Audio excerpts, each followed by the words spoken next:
السلام عليكم ورحمة الله تعالى وبركاته. كلنتي وعنو وناكسن داوديال كسو دوادا ورك عالمka oo aad si toos ah kala socotaan shacabka tiyub xaruntiisa dhexe ee magaalada Nairobi. Waxaana warka idin sheegaya anigoo ah Maslax Abuukar Xaaji. Qodobada warkayga aad ku daawan doontaan ayaa waxaa kamid ah faahfaahin dheeraad ah ayaa ka soo baxaysa rag xalay ciidanka NISA ay ku qabteen gudaha garoonka Muqdisho kuwa oo la sheegay in ay wadeen waxyaabo ay dawladda hore u mamnuucday. xog dheeraad ah ayaa laga helayaa weerar lagu qaaday hooy uu ka socday oo lale ku aadan doorashada maamulka Koonfur Galbeed.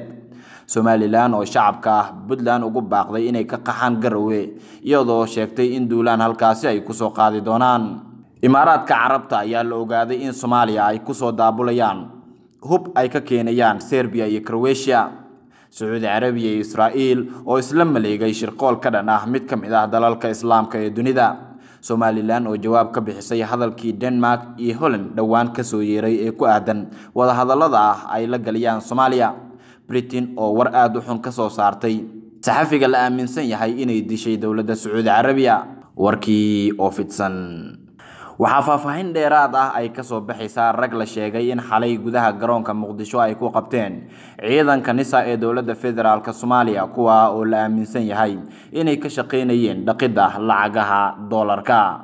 xogo dheeraad ah ayaa waxa ay ka soo baxayaan gacan ku dhigista shakhsiyaad ka howlgalayay garoonka aadan cadde ee magaalada Muqdisho kuwa oo dhaqayay lacagaha doolarka ee been abuurka ah.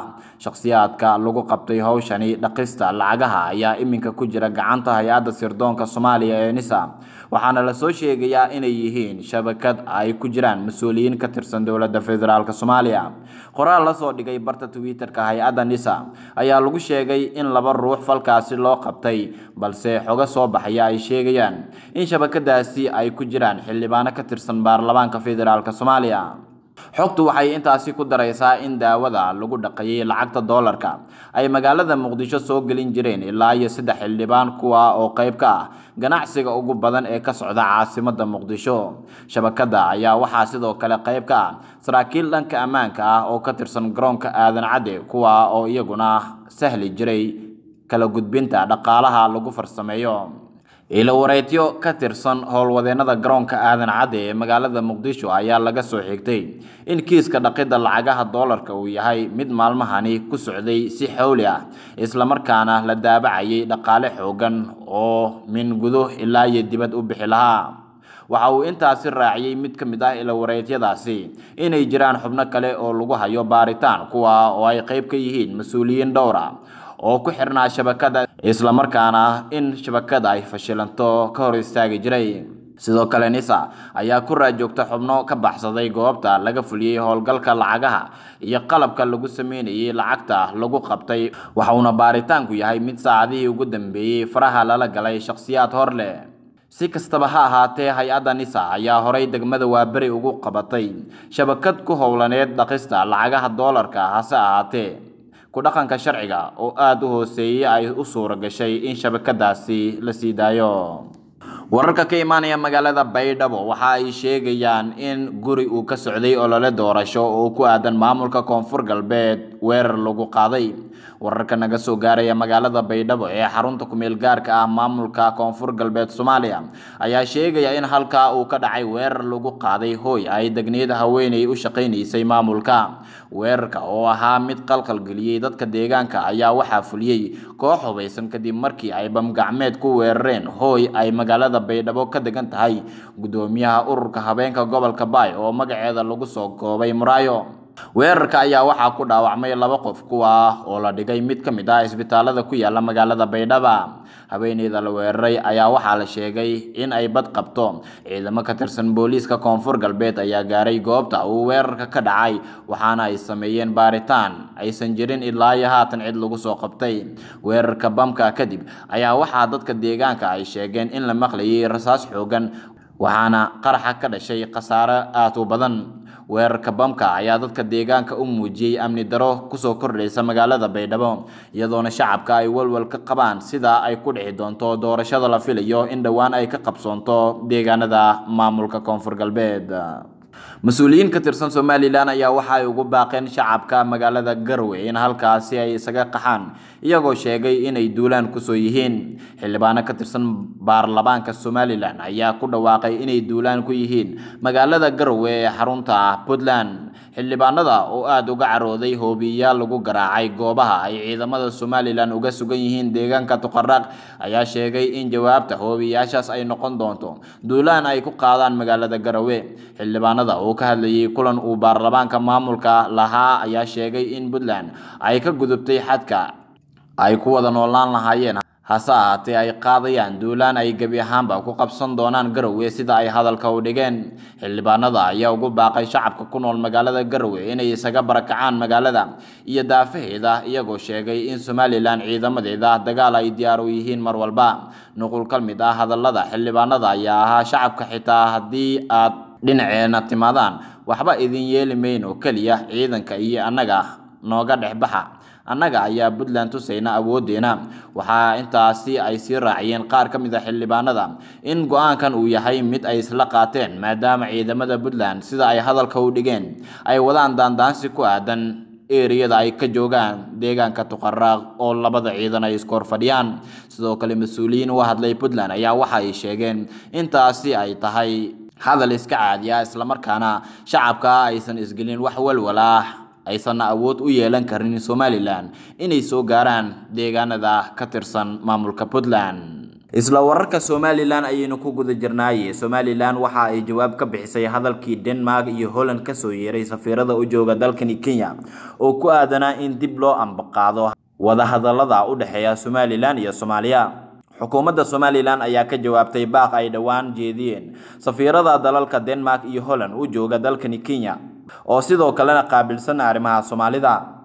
Safiirka Denmark ee Kenya Mette Knudsen iyo safiirka wadanka Holland ku matala dalkani Kenya Frans Maken ayaa dhawaan ku baaqay in degdeg loo bilaabo wada hadaladii Somaliland iyo Soomaaliya isla markaana la kulansiiyo madaxda labada dhinac si loo sii ambaqaado waxyaabihii ka harsanaa wada hadaladaasi. waxaana lagu waday in kulankan uu ka dhaco magaalada Nairobi.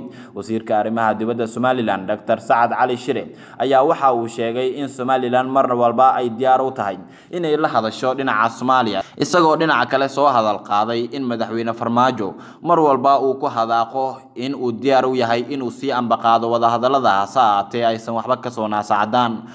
wasiir Sacad ayaa mar wax laga weydiiyay socdaalka ay Somaliland ku timid wasiir dowlaha wasaaradda arrimaha dibadda ee Britain u qaabilsan Afrika ayaa waxa uu yiri cid kasta oo Somaliland marka hore fikir kale ka aaminsan markay arkaan oo ay yimaadaan ay qiraan nidaamka dhismaha dimuqraadiyadda, nabadgelyada, horumarka iyo kala dambeynta ka jira deegaanada Somaliland.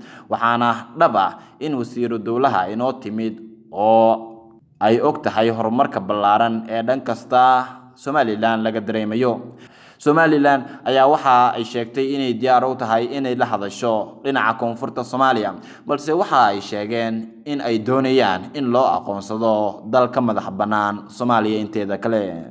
waxaa weli cirka isku sii shareeraysa xiisadda diblomaasiyadeed ee ka dhalatay saxafiga reer Sacuudi ee la aaminsan yahay in dhawaan lagu dhex dilay qunsuliyadda Istanbul uu ku leeyahay dalka Sacuudi Carabiya.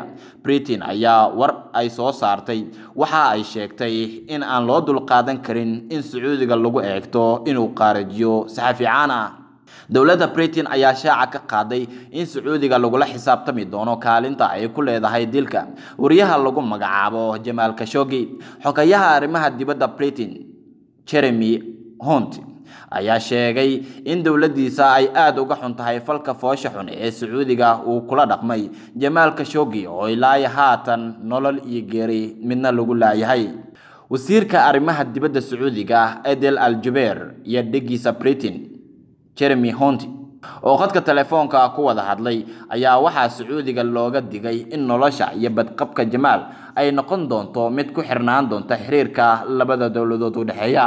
qoraal lagu soo daabacay Twitter-ka Jeremy ayaa waxa lagu sheegay in Britain ay isku hayn doonto kiiska wariyaha maqan isla markaana ay la xisaabtami doonto boqortooyada Sacuudi Carabiya. Jeremy Hunt ayaa ugu baaqay boqortooyada Sacuudiga inay jawaab cad ka bixiso maqnaanshaha wariyaha Jamal Khashoggi oo la rumaysan yahay in goor hore lagu dilay qunsuliyadiisa magaalada Istanbul. Hadalka Jeremy Hunt ayaa ahaa Sacuudiga waa inay cadeysaa halka uu ku maqan yahay Jamal Khashoggi. Waa lagula xisaabtami doonaa go'aan midaysan ayaa laga qaadan doonaa arrinta dhacday. Sawirro laga soo saaray kaamirada qarsoon ee ku dhagan afaafka hore ee qunsuliyadda ayaa waxaa lagu arkay Jamal Khashoggi oo markii ugu dambeysay booqasho ku tagay qunsuliyadda Sacuudiga uu ku leeyahay magaalada Istanbul toddobaadkii la soo dhaafay. Dowladda Sacuudiga oo qudheeda dareen qabta ayaa si adag u beenisay in wariyahan uu gacantooda ku jiro ama lagu dilay, waxaana ay baahisay in Jamal Khashoggi uu banaanka uga baxay qunsuliyadeeda isagoo badqaba. Geesta kale, dowladaha reer galbeedka ayaa waxa ay ka mideysan yihiin falcelinta maqnaanshaha Jamal Khashoggi oo lagu laayahay nolol iyo geeri, iyadoona markii ugu dambeysay talaadadii aynu ka soo gudubnay oo taariikhdu ay ku beegneed bisha Oktoobar 2 uu gudaha u galay qunsuliyadda Sacuudiga uu ku leeyahay magaalada Istanbul. Hase ahaatee markaasi kadib cidna aysan dib u arag. Sacuudi Carabiya iyo Israa'iil ayaa la ogaaday inay isla maleegeen shirqool ka dhan ah mid ka mid ah wadamada Islaamka ee dunida. Abaanduulaha ciidamada mutadawiciinta Iran ee Passage General Gholam Hussein Ghaib Barvar waxa uu ka digay iskaashi ay Sacuudiga iyo Israa'iil kala sameeyaan Mareykanka sidii Iran loogu qaadi lahaa dagaal dhinaca dhaqaalaha ah. Maanta waxaan wajahaynaa dagaal buuxa oo dunida nooga imaanaya. Waxaan si cad u muujiyay xushmad darada madaxweynaha Mareykanka iyo cadaawadda uu u qabo Iran. Waxaa sidaas yiri General Ghaib xilli uu la hadlayay dad isugu soo baxay Tehran salaasadii aynu ka soo gudubnay. Sidoo kale waxa uu sheegay in Sacuudiga iyo Israa'iil dowladahooda ay lacago badan ku bixinayaan sidii Washington ugu gudbin lahaayeen xogo sirdoon oo ka dhan ah dowladda kacaanka Islaamiga ah.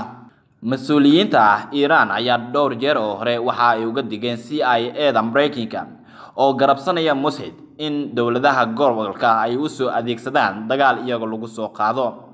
Saxaafadda iyo ololaha propagandada hore ayuu u socday, laakiin hadda ayuu xoogeystay sida xogta aan helnay ay sheegayso. Wardoonka Mareykanka iyo dowladda Yuhuudda iyo taageerada dhaqaale ee dowladaha dariska nala ah waxa ay dhiseen qalab warbaahineed oo dagaal inaga nagu wajahan hogaaminaya. Waxayna si joogto ah ugu mashquulsan yihiin sidii ay hawada saxaafadda bulshadeena uga wasaqayn lahaayeen. Waxaa sidaas yiri hogaamiyaha ruuxiga ah ee dowladda kacaanka Islaamiga ah Ayatollah Sayyid Al-Khamenei bishii September ee aynu ka soo gudubnay. Waxaanu xilligaasi Tehran kula hadlayay xubno ka mid ah golaha khubarada ee Iran waxa ay wajahaysay bilihii ugu dambeeyay cunaqabateyn dhinaca dhaqaalaha ah oo uu ku soo rogay dalka Mareykanka, isagoona Mareykanka madaxweynaha hogaamiya Donald Trump dhowr jeer oo hore uu ku celceliyay cidii heshiis ganacsi la gashaa Iran in cunaqabateyn midaas la mid ah uu ku soo rogi doono.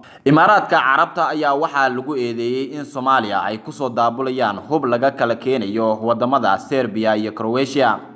Warbixin ay soo saartay kooxda qaramada midoobay ee la socodka xayiraadda hubka saaran Soomaaliya iyo Eritrea ayaa lagu sheegay in Imaaraadka Carabta ay si buuxda u jabinayaan xayiraadda hubka ee saaran haatan Soomaaliya. Warbixinta qaramada midoobay oo ay soo bandhigi doonto bisha November ee soo aadan ayaa waxaa qayb ka mid ah telefishinka Al Jazeera uu baahiyay, waxaana uu ku waramay telefishinkaasi inay ku jiraan xadgudubyo waaweyn oo Imaaraadka Carabta ay ku hayaan madax banaanida Jamhuuriyadda Federaalka Soomaaliya. Waxyaabaha warbixinta ku qoran ee Al Jazeera ay sheegtay ayaa waxaa ka mid ah in Imaaraadka Carabta ay Soomaaliya ku soo daabulayaan hub sharci darro ah oo laga kala keenayo dalalka Serbia iyo Croatia iyo meelo badan oo Yurub ka mid ah. Waxaa sidoo kale warbixinta lagu sheegay in saldhigga military ee Imaaraadka ka dhisayaan magaalada Berbera uu yahay mid sharci darro ah oo ku xadgudbaya madax banaanida Soomaaliya iyo xayiraadda hubka ee saaran Soomaaliya. Dowladda Soomaaliya ayaa horey u diiday saldhiggaasi military ee ay ku wada hadleen Somaliland iyo DP World, waxaase ay iska indhatirtay dowladda Imaaraadka in arrintaasi hakad ay geliso. Sidoo kale warbixintan ayaa waxa ay ku duraysaa Imaaraadka Carabta inay maalgelinayaan kooxda Al-Shabaab iyaga oo iibsanaya dhuxusha Soomaaliya oo Al-Shabaab ay ka hesho dhaqaale aad u badan. warbixinta ayaa lagu sheegay in ganacsiga dhuxusha uu yahay mid ka mid ah ilaha dhaqaale ee ugu muhiimsan kooxda Al-Shabaab lagana soo xareeyo lacag dhan 7.5 milyan oo dollar oo laga sameeyo lacagaha laga qaado dadka jooga deegaanada ay maamulaan Al-Shabaab gaar ahaan kuwa ka ganacsada dhinaca dhuxusha. Dhammaan ficiladan waxay shabaab u soo xareeyeen dhaqaale ay ku sii wadi karaan dagaalka ayaa warbixinta lagu yaray. Warbixintan ay baahisay Al Jazeera isla markaana qayb ka warbixin sanadeedka qaramada midoobay ay soo saartay oo ku aadan dhinaca cunaqabateynta dhanka hubka ee saaran Soomaaliya iyo Eritrea ayaa waxay tahay mid xasaasi ah iyadoona tani ay si kala fogeyn karto xiriirka diblomaasiyadeed ee Soomaaliya iyo Imaaraadka Carabta oo bilihii ugu dambeeyay ahaa mid mugdi ku sii jiray. Ra'iisul Wasaaraha Xukuumadda Federaalka Soomaaliya oo booqasho rasmi ah ku jooga dalka Sacuudi Carabiya ayaa waxa uu la kulmay dhaxal sugaha boqortooyada Sacuudi Carabiya Mohammed bin Salman. Ra'iisul Wasaaraha Soomaaliya Xasan Cali Khayre oo booqasho rasmi ah ku jooga dalka Sacuudi Carabiya ayaa la kulmay dhaxal sugaha boqortooyada Sacuudiga Mohammed bin Salman bin Abdul Aziz. Khayre iyo Mohammed bin Salman ayaa waxa la sheegay inay ka wada hadleen danaha labada qaran kulanka oo ka dhacay qasriga boqortooyada ee laga maamulo dalka Sacuudi Carabiya.